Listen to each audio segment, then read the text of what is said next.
지난주 기독교가 우리나라 역사에 기여한 사실이 빠진 교육과정 개정안이 발표돼 논란이 되고 있다는 내용 구티비 뉴스에서 보도해드린 바 있습니다. 이번엔 중고등학교 세계사 교과서에 기독교에 대한 왜곡과 이슬람 편향성이 기술된 걸로 알려졌습니다. 이슬람을 평화의 종교로 포장하고 이면의 폭력성은 가렸다는 지적입니다. 자세한 내용 우한나 기자가 보도합니다. 중고등학교 세계사 교과서에 이슬람의 폭력적인 측면을 무시하고 평화의 종교라고 묘사하는 등 이슬람을 미화하는 내용이 담겼다는 지적이 제기됐습니다. 세계사 교과서에 이슬람 최대의 가치인 지하드가 생략됐다는 겁니다. 지하드란 이슬람교 전파를 위해 이슬람 교도들에게 부과된 종교적 의무로 알라를 위해 생명과 재산을 바쳐 싸우는 것을 의미합니다.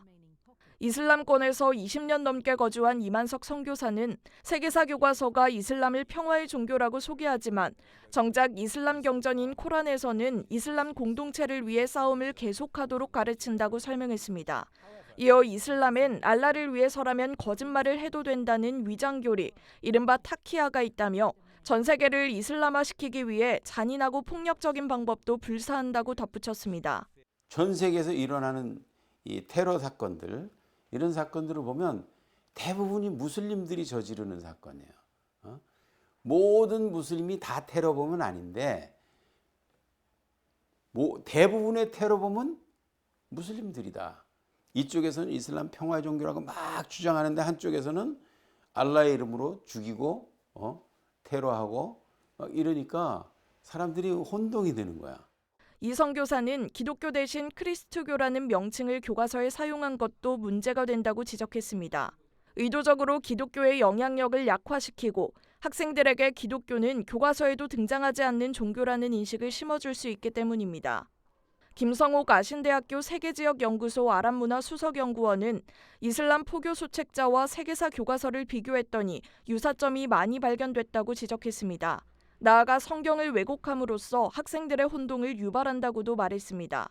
성경에 나오는 노아, 아브라함, 모세, 예수가 꼬란에도 기록되어 있다고 언급하면서 예수는 위대한 예언자일 뿐 신의 아들은 아니라는 이슬람 측의 주장을 여과 없이 그대로 서술합니다. 성경에 나오는 인물과 꼬란에 나오는 인물은 동일한 인물이라고 할 수 없는 많은 차이점이 있지만 이러한 차이점에 대한 언급은 전혀 없습니다. 학부모들도 이같이 편향된 내용으로 학생들을 교육하면 이슬람에 대한 바른 이해를 할 수 없을 뿐만 아니라 아이들에게 왜곡된 가치관을 심어주게 될 것이라고 전했습니다. 아이들이 그렇게 진실을 배우는 게 아니라 왜곡된 미화된 내용을 배워서 나중에 종교 선택을 할 때 이슬람을 선택한다든지 역사적인 사실은 사실대로 교과서를 써주셔야지 우리 아이들이 이제 제대로 공부를 할 수 있겠다. 박 대표는 아이들이 이슬람의 정체를 미처 파악하지 못하고 이슬람 학자들의 미화된 거짓 정보만 배운다면 분별력을 상실할 것이라고 비판했습니다.